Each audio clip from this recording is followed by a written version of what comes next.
ଖବର ଜଳେଶ୍ୱର ଚୋରମରା ରାସ୍ତା ଅବରୋଧ।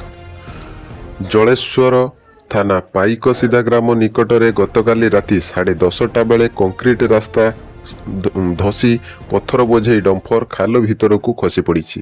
ତେବେ ଗାଡ଼ି ଚାଳକ ଅଳ୍ପକେ ରକ୍ଷା ପାଇଥିବା ବେଳେ ଜଳେଶ୍ୱର ଚୋରମରା ଭାୟା ପାଇକସିଧା ରାସ୍ତାରେ ଯାନବାହନ ଚଳାଚଳ ବ୍ୟାହତ ହୋଇଛି।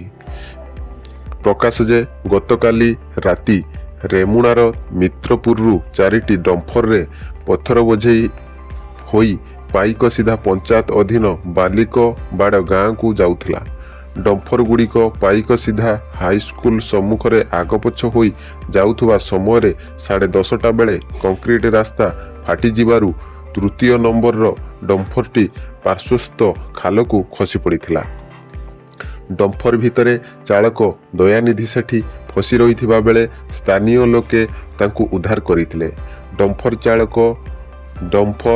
ଚଳାଚଳ ଯୋଗୁଁ ରାସ୍ତା ନଷ୍ଟ ହେଉଛି ଅଭିଯୋଗ କରି ସ୍ଥାନୀୟ ଲୋକେ ପାଟିତୁଣ୍ଡ କରିଥିଲେ ଏବଂ ଅନ୍ୟ 3ଟି ଡମ୍ଫରକୁ ଛାଡ଼ି ନଥିଲେ।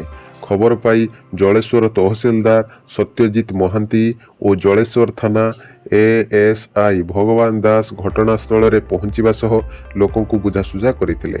ଅନ୍ୟପଟେ କଂକ୍ରିଟ ସମ୍ପୂର୍ଣ୍ଣ ଧସି ଯାଇଥିବାରୁ ରାସ୍ତାରେ ଯାନବାହନ ଚଳାଚଳ ଠପ୍ ହୋଇଯାଇଛି। କେବଳ ବାଇକ୍ ଓ ସାଇକେଲରେ ଲୋକ ବିପଦସଙ୍କୁଳ ଅବସ୍ଥାରେ ଯାତାୟାତ କରୁଛନ୍ତି।